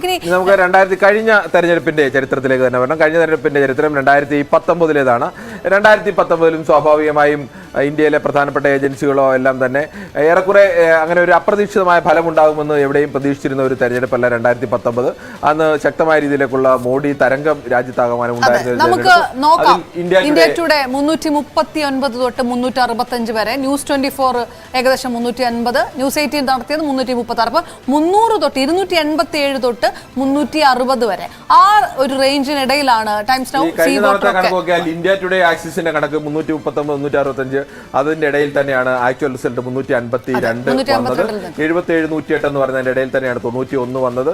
അതേഴ്സിന്റെ 82 മാത്രമാണ് ചെറിയ വ്യത്യാസം. അതേഴ്സിന് സ്വാഭാവികമായും അത്തരം വ്യത്യാസങ്ങൾ വരാം. പക്ഷേ NDAയുടെയും UPAയുടെയും കണക്കുകൾ ഏറെക്കുറെ കൃത്യമായി തന്നെയാണ്. ന്യൂസ് 24 ടുഡേ ചാണക്യയുടേത് 350 എന്ന് പറയുമ്പോൾ 352 ഏകദേശം ആക്യുറേറ്റ് ആയിട്ട് അത്രയും കൃത്യമായി 95 പറയുമ്പോൾ 91. അതായത് ഇന്ത്യ പോലൊരു മഹാരാജ്യത്ത് വളരെ കുറച്ച് വോട്ട് ചെയ്യുന്ന ആളുകളെക്കാൾ എത്രയോ ചെറിയൊരു ശതമാനം, ഒരു പോയിന്റ് ഇത്ര ശതമാനം മാത്രം ആളുകളെ എടുത്തുകൊണ്ട് നടക്കുന്ന ഒരു കണക്ക് ശാസ്ത്രീയമായി ചെയ്താൽ വളരെ ശരിയായി എത്തിക്കാൻ കഴിയും എന്നതിന്റെ തെളിവ് കൂടിയാണ് ഈ കഴിഞ്ഞ തവണത്തെ ഈ കണക്ക്. മാത്രമാണ് UPAക്ക് ഉള്ളതിൽ കൂടുതൽ 132ഓളം ഒക്കെ സീറ്റ് പ്രവചിച്ചത്. 306-ൽ NDA ഒതുങ്ങും എന്ന് പ്രവചിച്ചു. പക്ഷെ ആ കണക്കുകൾ തെറ്റുകയും ചെയ്യും. സി വോട്ടർ ആയാലും 287, 128 പ്രവചിച്ചത്. 287 എന്നുള്ളത് 352 ഉയർന്നു. ടൈംസ് നൗ UMRനെ 306. ഒരു പൊതു പ്രത്യേകത പരിശോധിച്ച് നോക്കിയാൽ തന്നെ നമുക്കറിയാം, ഇവിടെയെല്ലാം തന്നെ കഴിഞ്ഞ തവണ NDAയുടെ ഏറ്റവും ആധികാരികമായ വിജയം തന്നെയാണ്.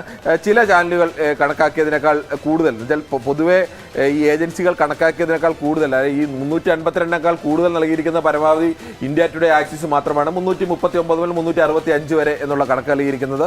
ഏറെക്കുറെ 2004 പോലെ അന്ന് പ്രവചിച്ചതിനേക്കാൾ കൂടുതൽ സീറ്റുകളിലേക്ക് NDA എത്തിയെങ്കിൽ അത്രത്തോളം ഒരു ചാട്ടം കഴിഞ്ഞ തവണ ഉണ്ടായില്ല. കുറെ കൂടി യോജിച്ചു നിൽക്കുന്ന, ഫൈനൽ റിസൾട്ടിനോട് പരമാവധി യോജിച്ചു നിൽക്കുന്ന ഒരു എക്സിറ്റ് പോൾ ഫലങ്ങളായിരുന്നു കഴിഞ്ഞ തവണ 2019 ലോക്സഭാ തെരഞ്ഞെടുപ്പിൽ ഉണ്ടായത്. കിരൺ, ഇതിനകത്ത് എക്സിറ്റ് പോളുകളെ വിമർശിക്കുന്നവർക്ക് വിമർശിക്കാം, അതൊരു തരത്തിലുണ്ട്. പക്ഷേ ഇത്തവണ അടക്കം പല തരത്തിൽ ഉയരുന്ന വിഷയങ്ങൾ പറയുന്നത് ഓഹരി വിപണിയെ സ്വാധീനിക്കും. സ്വാഭാവികമായിട്ടും അതൊരു NDAക്ക് എതിരായിട്ടുള്ള ഒരു റിസൾട്ടാണ് വരുന്നതെങ്കിൽ അതുകൊണ്ട് അതൊരു മാനിപ്പുലേറ്റ് ചെയ്യപ്പെടാനുള്ള ഒരു സാധ്യതയുണ്ട് എന്ന തരത്തിലുള്ള വിമർശനങ്ങളും ആരോപണങ്ങളും ഒക്കെ സമൂഹ മാധ്യമങ്ങളിൽ സജീവമായിക്കൊണ്ടിരിക്കുന്ന ഒരു സാഹചര്യം. അതന്നെയാണ് ഇതിന്റെ ഏറ്റവും പ്രധാനപ്പെട്ട വിഷയം. എക്സിറ്റ് പോളുകൾ എന്ന് പറയുന്നത് ഒപ്പീനിയൻ പോളുകളെ പോലെയല്ല. തെരഞ്ഞെടുപ്പ് വോട്ടെടുത്ത് കഴിഞ്ഞ് പുറത്തു വരുന്ന ആളുകളെ അത് പ്രായത്തിന്റെ അടിസ്ഥാനത്തിൽ, വിദ്യാഭ്യാസ യോഗ്യതയുടെ അടിസ്ഥാനത്തിൽ, ഗ്രാമം നഗരം എന്നുള്ള വ്യത്യാസത്തിന്റെ അടിസ്ഥാനത്തിൽ, അല്ലെങ്കിൽ സ്ത്രീ പുരുഷൻ എന്നുള്ള വ്യത്യാസം, അങ്ങനെ വിവിധ കാറ്റഗറി ആയിട്ട് ആളുകളെ തിരിച്ച് ആൾക്കൂട്ടമായി വരുന്ന, അല്ലാതെ ഒറ്റയ്ക്കൊറ്റയ്ക്ക് ആളുകളെ കണ്ട് വളരെ ശാസ്ത്രീയമായ രീതിയിലേക്കാണ്. പക്ഷേ എത്രത്തോളം ശാസ്ത്രീയമായ രീതിയിലേക്കാണ് പലപ്പോഴും ഏജൻസികൾ ഇത് നടത്തുന്നത് എന്ന് നമുക്ക് ഉറപ്പിച്ച് പറയാൻ കഴിയില്ല. പക്ഷേ എക്സിറ്റ് പോളുകളുടെ ഒരു ശാസ്ത്രീയത അങ്ങനെയാണ്. ഒരു സമൂഹത്തിന്റെ പരിച്ഛേദം എടുക്കണമല്ലോ. ഒരു അരിമണി എടുത്ത് നോക്കിയാൽ മതി ഒരു ആകെ ചോറിന്റെ വേവറിയാൻ എന്ന് പറയുന്നത് പോലെ ആ തരത്തിലേക്ക് സമൂഹത്തിന്റെ വ്യത്യസ്തമായ തലത്തിൽ വരുന്ന, അല്ലെങ്കിൽ വ്യത്യസ്ത സ്ഥലങ്ങളിൽ വരുന്ന, പ്രായത്തിൽ വരുന്ന, വ്യത്യസ്ത വിദ്യാഭ്യാസ യോഗ്യതയുള്ള, വ്യത്യസ്ത തൊഴിലെടുക്കുന്ന അങ്ങനത്തെ ആളുകളെ തെരഞ്ഞെടുത്താണ് ഇത് ചെയ്യുന്നത്. പക്ഷേ കൃത്യമായി പരമാവധി ശാസ്ത്രീയമായി തന്നെയാണ് ഈ കാണുന്ന 1 ലക്ഷം പേരോ 2 ലക്ഷം പേരോ അല്ലെങ്കിൽ 4 ലക്ഷം പേരോ ഒക്കെ കാണുന്നതെങ്കിൽ പരമാവധി അടുത്ത റിസൾട്ടിലേക്ക് എത്തിക്കാൻ കഴിയും. നേരത്തെയൊക്കെ ഇത്തരം റിസൾട്ടുകൾ തെരഞ്ഞെടുപ്പിനെ ബാധിക്കുമെന്നുള്ളതുകൊണ്ടാണ് 2004 തന്നെ തെരഞ്ഞെടുപ്പ് കമ്മീഷന് മുന്നിൽ ഇത്തരം ഒരു ആവശ്യം വന്നത്. ഇങ്ങനെ ഇടയ്ക്കിടയ്ക്ക് ഓരോ ഘട്ടം കഴിയുമ്പോഴും ഒക്കെ തെരഞ്ഞെടുപ്പിന്റെ റിസൾട്ട് പുറത്തുവിടുന്ന രീതി അവസാനിപ്പിക്കണം. ഒരു നിശ്ചിത സമയം വെച്ചതിന് ശേഷം മാത്രം, അവസാന തെരഞ്ഞെടുപ്പ് കഴിഞ്ഞതിന് ശേഷം മാത്രമേ ഇത്തരം എക്സിറ്റ് പോളുകൾ പുറത്തുവിടാൻ കഴിയുള്ളൂ. ഇപ്പോൾ കർശനമായ നിയമമുണ്ട്. ഏറ്റവും അവസാനത്തെ തെരഞ്ഞെടുപ്പ് കഴിഞ്ഞ് 6 മണിക്ക് കഴിഞ്ഞാൽ 6:30 അരമണിക്കൂർ കൂടി അപ്പോൾ ബൂത്തിൽ ഏതെങ്കിലും ആളുകൾ അവിടെ ക്യൂ നിൽപ്പുണ്ടെങ്കിൽ അവരെ പോലും ഇത് ബാധിക്കരുത്. 6:30 കഴിഞ്ഞ് മാത്രമേ നിങ്ങൾ ഫലം പുറത്തുവിടാവൂ. ഒരു തരത്തിലും എക്സിറ്റ് പോളിന്റെ ഫലം വോട്ടർമാരെ ബാധിക്കരുത്. പക്ഷേ അപർണ നേരത്തെ പറഞ്ഞതുപോലെ ഇത്തരം ഫലങ്ങളൊക്കെ ഓഹരി വിപണിയുമായി ബന്ധപ്പെട്ടതാണ് എന്ന തരത്തിലുള്ള പല ആരോപണങ്ങളും പല ഘട്ടങ്ങളിലും ഒക്കെ ഉയർന്നിട്ടുള്ളതുമാണ്.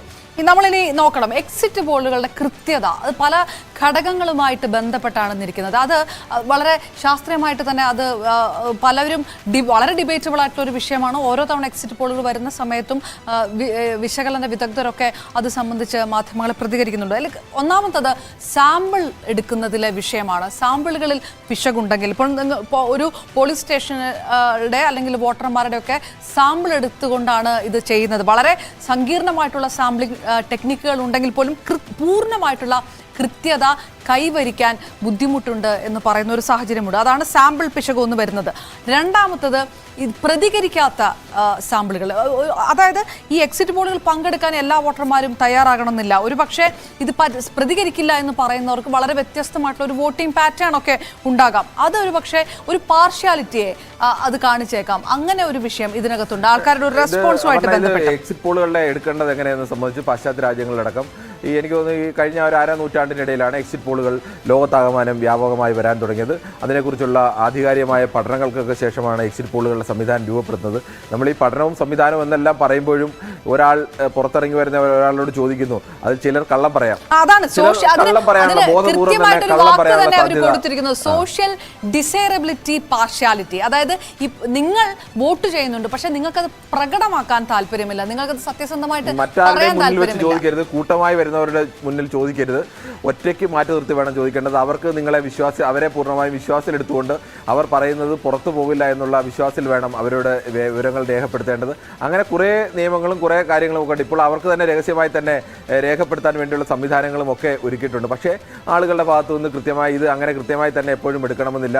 എടുക്കുന്ന ആളുകൾ സ്വീകരിക്കുന്നതിന്റെ വിശ്വാസ്യത അങ്ങനെ പല ഘടകങ്ങൾ കൊണ്ട് തന്നെ പൊളിറ്റിക്കലി ഇഷ്യൂസ് ഉള്ള ചില സ്ഥലങ്ങളിൽ, ആ രീതിയിൽ കോൺഫ്ലിക്റ്റ് ഉള്ള സ്ഥലങ്ങളിൽ, അങ്ങനെയുള്ള സ്ഥലങ്ങൾ നമുക്ക് കേരളത്തിൽ പോലും ഉണ്ട്. അത്രയും അങ്ങനെ ഫോക്കസ്ഡ് ആയിട്ടുള്ള സ്ഥലങ്ങളിൽ ചെന്ന് നിങ്ങൾ ഒരു സാമ്പിൾ എടുക്കുകയാണ്, നിങ്ങൾ ചോദിക്കുകയാണ്, എത്രത്തോളം സത്യസന്ധമായിട്ട് ഇതിന് മറുപടി പറയാൻ കഴിയും എന്നുള്ളൊരു വിഷയമുണ്ടല്ലോ. അത് അത്തരം വിഷയങ്ങൾ കൂടിയുണ്ട്. എന്തായാലും നമുക്ക് എക്സിറ്റ് പോളുകളുടെ സംബന്ധിച്ചിടത്തോളം ഇതുവരെ നമുക്ക് അതിന്റെ ഫലം നോക്കാൻ കഴിയുന്നത് ഇങ്ങനെയാണ്. എക്സിറ്റ് പോളുകളുടെ എററിന്റെ ഒരു ശതമാനത്തെക്കുറിച്ചൊക്കെ പറയുന്നുണ്ട്. അപ്പോഴും അതിനപ്പുറത്തേക്ക് നമുക്ക് നോക്കാൻ കഴിയുന്നത് നമ്മുടെ രാജ്യത്ത് മുമ്പ് നടന്ന എക്സിറ്റ് പോളുകൾ, ആ എക്സിറ്റ് പോളുകളിൽ ഏതെല്ലാം ശരിയായി, ഏതെല്ലാം തെറ്റായി, ഏതെല്ലാം വിജയത്തോട് അടുത്തു വന്നു എന്നുള്ളതാണ്. നമ്മൾ പ്രധാനമായും പാളിപ്പോയ എക്സിറ്റ് പോളുകളെ കുറിച്ച് ആദ്യം പറഞ്ഞു. ബാക്കിയുള്ള മഹാഭൂരിപക്ഷം എക്സിറ്റ് പോളുകളും ഏറെക്കുറെ വിജയത്തിലേക്ക് എത്തുകയോ അല്ലെങ്കിൽ ഏറെക്കുറെ വിജയത്തിനടുത്ത് പ്രവചിക്കാൻ കഴിയുകയോ ചെയ്ത എക്സിറ്റ് പോളുകളാണുള്ളത്. ഇനി നമുക്ക് പ്രധാനപ്പെട്ട 5 സംസ്ഥാനങ്ങൾ കൂടി, ഇന്ത്യയുടെ വിധി നിർണ്ണയിക്കുന്ന 249 സീറ്റുകൾ വരുന്ന UP ആയാലും മഹാരാഷ്ട്ര ആയാലും ബംഗാളായാലും ബീഹാർ, തമിഴ്നാട് തുടങ്ങിയ സംസ്ഥാനങ്ങളുടെ എക്സിറ്റ് പോളുകളുടെ ഫലങ്ങളും അവിടുത്തെ ഇപ്പോഴത്തെ രാഷ്ട്രീയ പാർട്ടികളുടെ ഇന്ത്യ മുന്നണി അടക്കം പ്രതീക്ഷ വെക്കുന്ന ഘടകങ്ങൾ എന്തെല്ലാമാണ് അതുകൂടി പരിശോധിക്കണം. അതിനു മുമ്പ് ഒരു ചെറിയ ഇടവേളയിലേക്ക്.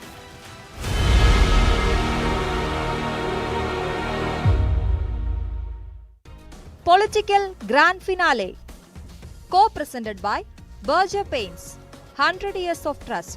Educational partners, IBIS Group of Educational Institutions. ഇനി കണ്ണടച്ചല്ല, കണ്ണ് തുറന്ന് സ്വപ്നം കാണാം. IBISലൂടെ Indian Institute of Commerce, Lakshya. Join Indian Institute of Commerce, ലക്ഷ്യ. 21ാം വയസ്സിൽ life is settle. And Jain deemed to be University, Kochi. Be the change, be the future with Jain deemed to be University, Kochi. Congress നേതൃത്വം ബഹിഷ്കരിക്കുകയാണ് ചെയ്തിരുന്നത്. അതുകൊണ്ട് തന്നെ ഈ exit poll ഫലങ്ങളിൽ വിശ്വസിക്കുന്നില്ല എന്ന പ്രതികരണമാണ് കോൺഗ്രസിന്റെ ഭാഗത്തു നിന്ന് ഉണ്ടായിട്ടുള്ളത്. ശശി തരൂർ തന്നെ കേരളത്തിൽ അക്കൗണ്ട് തുറക്കും, BJP അക്കൗണ്ട് തുറക്കുമെന്നായിരുന്നു ഭൂരിഭാഗം എക്സിറ്റ് പോളുകളും പറഞ്ഞിരുന്നത്. അപ്പോൾ ശശി തരൂർ തന്നെ പ്രതികരിച്ചിരിക്കുന്നത് ഒട്ടും ശാസ്ത്രീയമല്ല ഈ എക്സിറ്റ് പോളുകൾ എന്ന പ്രതികരണം ശശി തരൂരിൻ്റെ ഭാഗത്തു നിന്നും വന്നിട്ടുണ്ട്. ഏതായാലും എക്സിറ്റ് പോളുകൾ പരിശോധിക്കുകയാണെങ്കിൽ എല്ലാ മേഖലകളിലും വലിയ മുന്നേറ്റം BJP നടത്തുന്നുണ്ട്. പ്രത്യേകിച്ച് തെക്കേ ഇന്ത്യയിൽ BJPയുടെ ഒരു മുന്നേറ്റം പ്രകടമാണ്. കേരളത്തിൽ 3 സീറ്റുകൾ വരെ കിട്ടും എന്ന പ്രവചനം എക്സിറ്റ് പോളുകൾ നടത്തുന്നുണ്ട്. തമിഴ്നാട്ടിലും സമാനമായ രീതിയിൽ 4 സീറ്റുകൾ വരെ NDAക്ക് ലഭിക്കാമെന്നാണ് എക്സിറ്റ് പോളുകൾ വ്യക്തമാക്കുന്നത്. ഒപ്പം കഴിഞ്ഞ തവണ സീറ്റുകൾ നേടാതെ പോയ സംസ്ഥാനമാണ് ആന്ധ്ര. 2014 TDPയുമായുള്ള സഖ്യത്തിൽ BJPക്ക് അവിടെ സീറ്റുകൾ ഉണ്ടായിരുന്നു. കേന്ദ്രത്തിൽ വീണ്ടും നരേന്ദ്രമോദിയുടെ നേതൃത്വത്തിൽ BJP സർക്കാർ അധികാരത്തിൽ വരും. അയൽത സൂചിപ്പിച്ച പോലെ ഇന്ത്യ മുന്നണി വലിയ പ്രതീക്ഷ പങ്കുവച്ചിരുന്നു. പ്രത്യേകിച്ച് ഇന്നലെ ഇന്ത്യ മുന്നണിയുടെ യോഗം ഡൽഹിയിൽ ചേർന്നിരുന്നു. ഈ യോഗത്തിന് ശേഷം മാധ്യമങ്ങളോട് മല്ലികാർജ്ജുൻ ഖാർഗെ, AICC അധ്യക്ഷൻ മല്ലികാർജ്ജുൻ ഖാർഗെ വ്യക്തമാക്കിയത് ഇന്ത്യ സഖ്യം 295 സീറ്റ് നേടുമെന്നാണ്. ഏതായാലും ആ പ്രതികരണത്തിൽ തൊട്ടു പിന്നാലെയാണ് എക്സിറ്റ് പോളുകൾ പുറത്തു വന്നത്. ആ എക്സിറ്റ് പോൾ ഫലങ്ങളൊക്കെ തന്നെ NDAക്ക് തുടർച്ചയായ ഹാട്രിക് നൽകുന്നതായിരുന്നു എക്സിറ്റ് പോൾ ഫലങ്ങൾ. പ്രത്യേകിച്ച് BJPയുടെ ഇത്തവണത്തെ മുദ്രാവാക്യം തന്നെ 400-ന് മുകളിൽ സീറ്റുകൾ നേടുമെന്നാണ്. പക്ഷേ ഈ പുറത്തു വന്ന സർവേകളിൽ 3 സർവേകളെങ്കിലും BJPക്ക് 400-നടുത്ത് സീറ്റുകൾ പ്രവചിക്കുന്നുണ്ട്. അതായത് 370 മുതൽ 400 സീറ്റ് വരെ NDAക്ക് ലഭിക്കാം എന്ന പ്രവചനം നടത്തിയിരുന്നു. അതുമാത്രമല്ല ഏതാണ്ട് 10 സർവേകൾ BJPക്ക് NDA സഖ്യത്തിന് 350 സീറ്റുകൾ പ്രവചിക്കുകയും ചെയ്യുന്നുണ്ട്. അതായത് തുടർച്ചയായ 3ാം തവണയും കേന്ദ്രത്തിൽ BJP തന്നെ അധികാരത്തിലെത്തുമെന്ന് വ്യക്തമായ ഭൂരിപക്ഷത്തോടു കൂടി അധികാരത്തിൽ വരുമെന്ന് തന്നെയായിരുന്നു പ്രവചനങ്ങൾ. ഏതായാലും നിലവിലെ എക്സിറ്റ് പോളുകളൊക്കെ തന്നെ കോൺഗ്രസ് തള്ളിക്കളയുന്നുണ്ട്. പ്രത്യേകിച്ച് ഇന്നലെ ചർച്ചകളിലൊന്നും തന്നെ കോൺഗ്രസ് നേതാക്കൾ പങ്കെടുക്കുകയും ചെയ്തില്ല. ഈ എക്സിറ്റ് പോൾ ചർച്ചകളൊക്കെ തന്നെ കോൺഗ്രസ് നേതൃത്വം ബഹിഷ്കരിക്കുകയാണ് ചെയ്തിരുന്നത്. അതുകൊണ്ട് തന്നെ ഈ എക്സിറ്റ് പോൾ ഫലങ്ങളിൽ വിശ്വസിക്കുന്നില്ല എന്ന പ്രതികരണമാണ് കോൺഗ്രസിന്റെ ഭാഗത്തു നിന്ന് ഉണ്ടായിട്ടുള്ളത്. ശശി തരൂർ തന്നെ കേരളത്തിൽ അക്കൗണ്ട് തുറക്കും, BJP അക്കൗണ്ട് തുറക്കുമെന്നായിരുന്നു ഭൂരിഭാഗം എക്സിറ്റ് പോളുകളും പറഞ്ഞിരുന്നത്.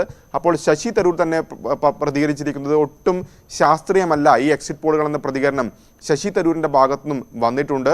ഏതായാലും എക്സിറ്റ് പോളുകൾ പരിശോധിക്കുകയാണെങ്കിൽ എല്ലാ മേഖലകളിലും വലിയ മുന്നേറ്റം BJP നടത്തുന്നുണ്ട്. പ്രത്യേകിച്ച് തെക്കേ ഇന്ത്യയിൽ BJPയുടെ ഒരു മുന്നേറ്റം പ്രകടമാണ്.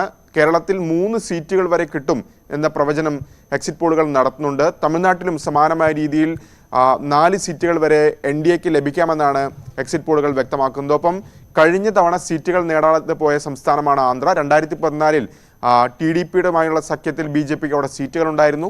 കേന്ദ്രത്തിൽ വീണ്ടും നരേന്ദ്രമോദിയുടെ നേതൃത്വത്തിൽ BJP സർക്കാർ അധികാരത്തിൽ വരും. എൽദ സൂചിപ്പിച്ച പോലെ ഇന്ത്യ മുന്നണി വലിയ പ്രതീക്ഷ പങ്കുവച്ചിരുന്നു. പ്രത്യേകിച്ച് ഇന്നലെ ഇന്ത്യ മുന്നണിയുടെ യോഗം ഡൽഹിയിൽ ചേർന്നിരുന്നു.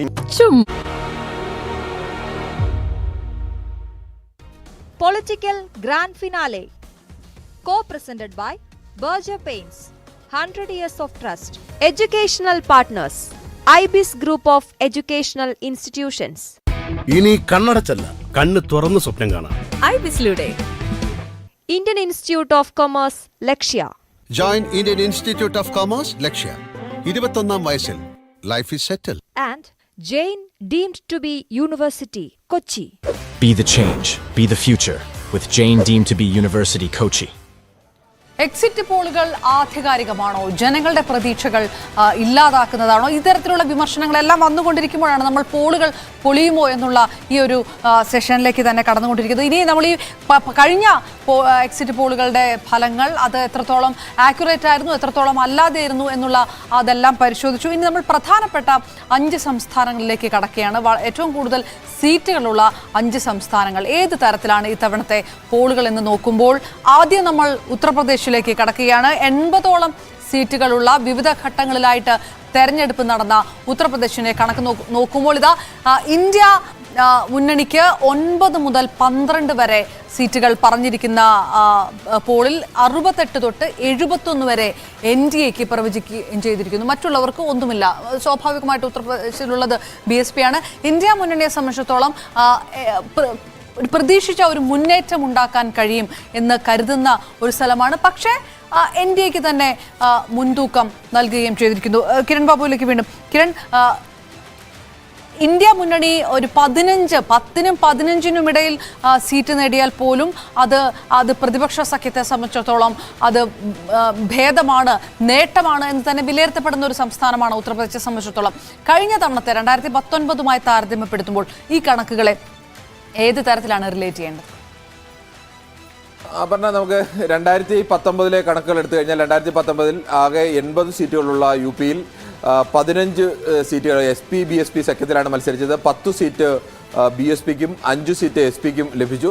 1 സീറ്റ് മാത്രം റായ്ബറേലിയിൽ മാത്രമാണ് കോൺഗ്രസിന് വിജയിക്കാൻ കഴിഞ്ഞത്. അമേഠിയിലടക്കം കോൺഗ്രസിന് ആദ്യമായി പരാജയപ്പെടേണ്ടി വന്നു. അവിടെ ബാക്കി 62 സീറ്റുകൾ നേടിയത് BJP ആണ്. 2 സീറ്റ് നേടിയത് അപ്പനാദളാണ്. അങ്ങനെ 64 സീറ്റുകൾ വരെ നേടാൻ കഴിഞ്ഞതാണ്. കഴിഞ്ഞ തവണ രാജ്യത്താകമാനം വലിയ മോഡി തരംഗം ഉണ്ടായിരുന്ന സമയത്ത് പോലും BJPയെ സംബന്ധിച്ചിടത്തോളം ഒരു വലിയ വിജയം എന്ന് പറയുമ്പോഴും UPയിലെ 80 സീറ്റുകളിൽ 70 2014 നേടിയ ഒരു വിജയം ആവർത്തിക്കാൻ കഴിഞ്ഞില്ല. 71 സീറ്റുകൾ വരെ നേടിയതായിരുന്നു. അത് ആവർത്തിക്കാൻ കഴിഞ്ഞില്ല. അവിടെ SP BSP സഖ്യത്തിന് ഒരു പരിധിവരെ നേട്ടമുണ്ടാക്കാൻ കഴിഞ്ഞു.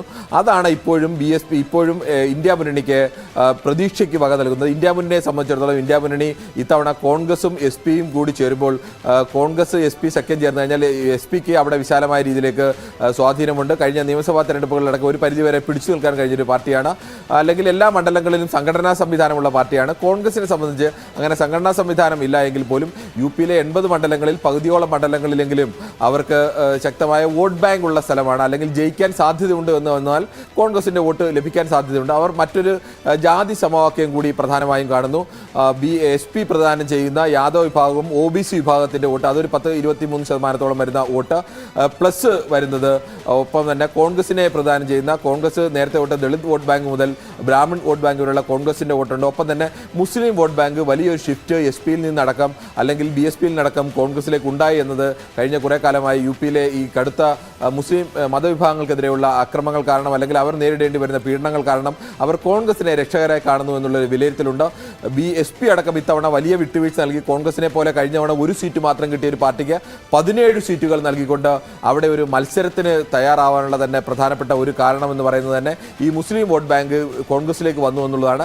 കോൺഗ്രസിനൊപ്പം നിൽക്കുന്ന ഈ വലിയ മുസ്ലിം വോട്ട് ബാങ്ക് പ്ലസ് കോൺഗ്രസിന്റെ പരമ്പരാഗത വോട്ട് ബാങ്ക് പ്ലസ് ഈ OBC വോട്ട് ബാങ്ക് അതോടൊപ്പം തന്നെ ഇവർ കാണുന്ന ഒരു വലിയ പ്രതീക്ഷ ദളിത് വോട്ട് ബാങ്കാണ്. BSP ആയിരുന്നു ദളിത് വോട്ട് ബാങ്കിലെ നല്ലൊരു ശതമാനം. കഴിഞ്ഞ തെരഞ്ഞെടുപ്പിലടക്കം 18% വോട്ട് നേടിയവരാണ് BSP എന്നത് ആലോചിക്കണം.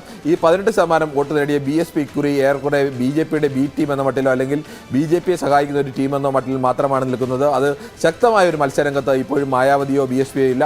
BSPയുടെ വോട്ട് ബാങ്കിൽ ഒരു പകുതിയെങ്കിലും വോട്ട് കോൺഗ്രസിന് അനുകൂലമായി, കോൺഗ്രസ് മുന്നണിക്ക് അനുകൂലമായി ലഭിച്ചാൽ ഈ 15-20 സീറ്റ് മുതൽ 40 സീറ്റ് വരെ എന്നാണ് അവർ കണക്കാക്കുന്നത്. ആ 20 മുതൽ 40 സീറ്റ് വരെ നേടാൻ കഴിയും എന്നുള്ളൊരു പ്രതീക്ഷയാണ് UPയിൽ ഇന്ത്യ മുന്നണി ഇപ്പോഴും പ്രതീക്ഷ വെക്കുന്നത്.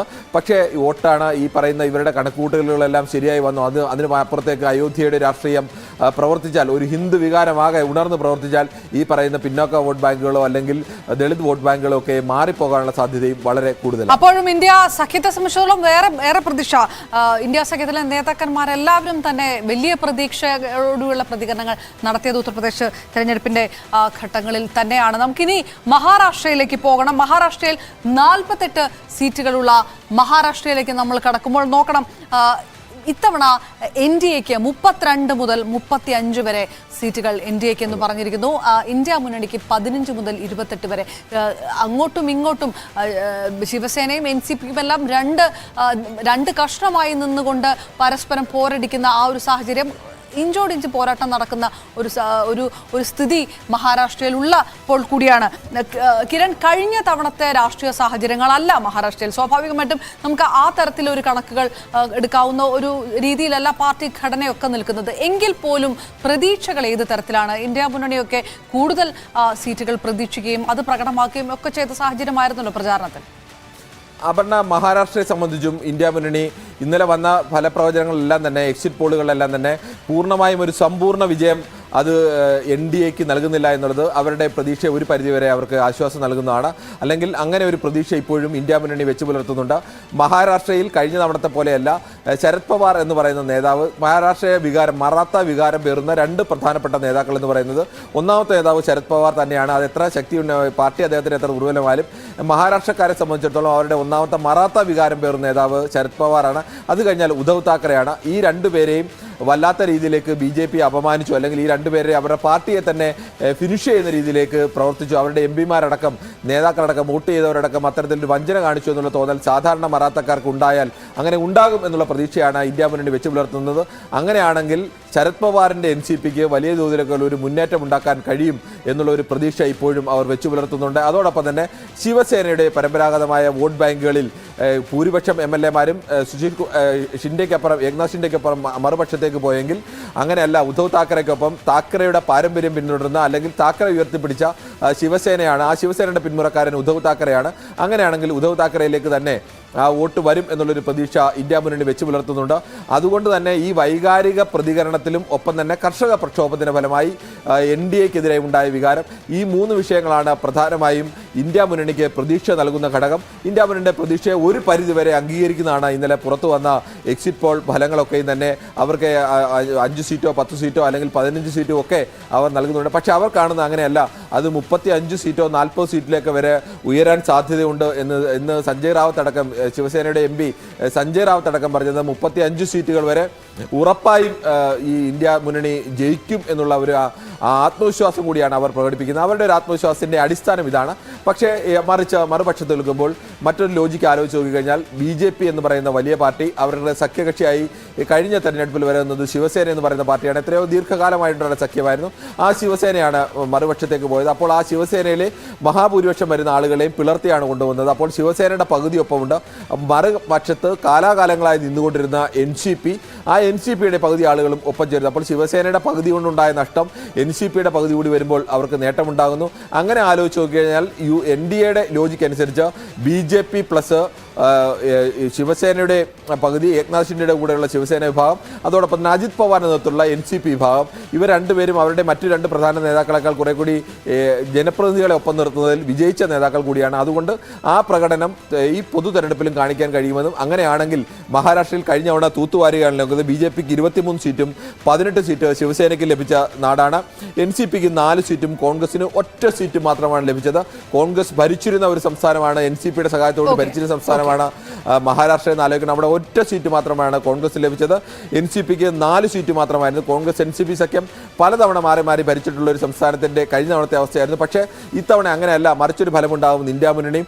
അതല്ല കഴിഞ്ഞ തവണത്തെ മഹാരാഷ്ട്രയുടെ ചിത്രം അങ്ങനെയാണെങ്കിൽ ഇന്ന് ബീഹാറിലേക്ക് പോകുമ്പോൾ ബീഹാറിൽ ഇത്തവണ മോദി പ്രഭാവമുണ്ടോ, നിതീഷിന്റെ യുഗം അവസാനിച്ചോ എന്നുള്ളൊരു ചോദ്യമൊക്കെ നിൽക്കുന്ന സമയത്ത് എൻഡിഎയെ സംബന്ധിച്ചിടത്തോളം BJPയും JDയും ഒരുമിച്ച് നിൽക്കുന്ന സാഹചര്യമാണ്. അപ്പോഴും കഴിഞ്ഞ തവണ 39 സീറ്റ് കിട്ടിയിടത്ത് 31 മുതൽ 34 വരെയായി ചുരുങ്ങും NDA എന്നുള്ളൊരു കണക്ക് വരുമ്പോൾ ഇന്ത്യ മുന്നണി 6 മുതൽ 9 വരെ എന്നുള്ളൊരു കണക്കുകൾ കൂടിയാണ്.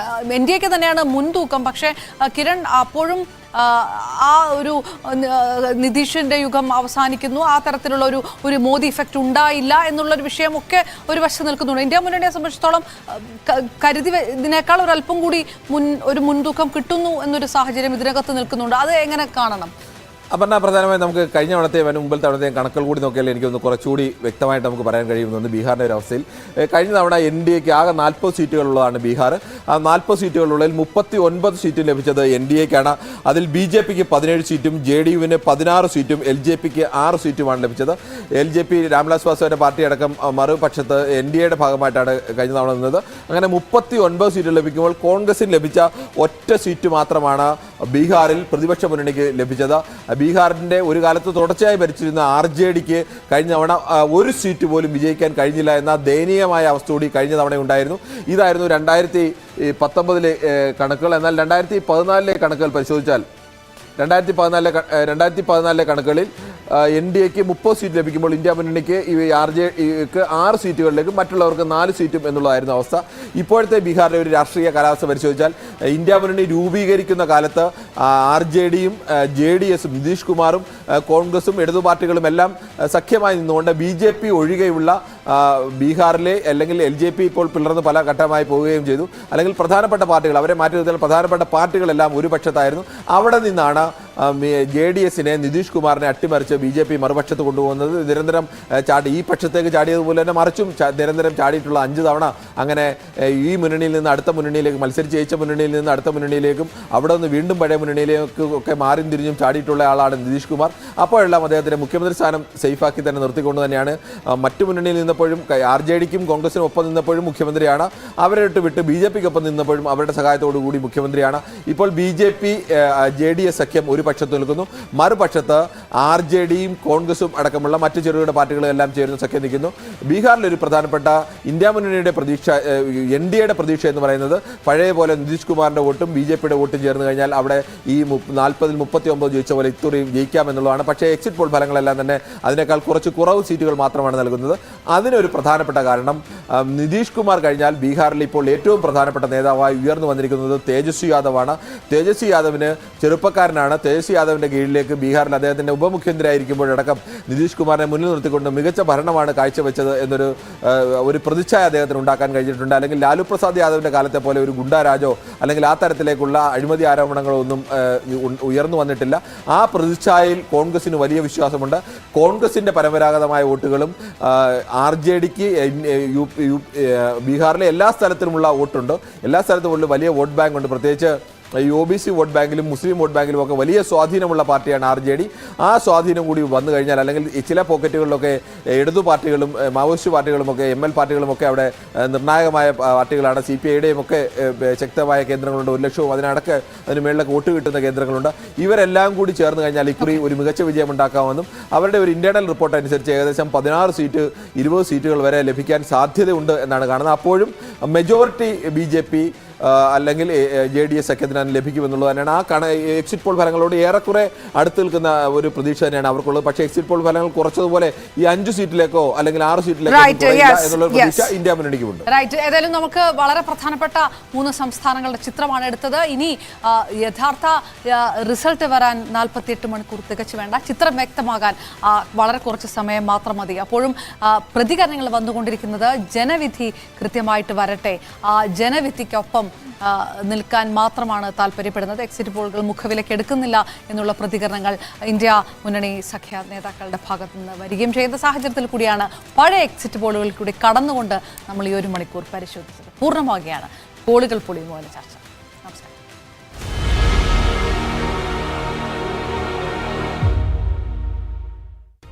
Political Grand Finale, co-presented by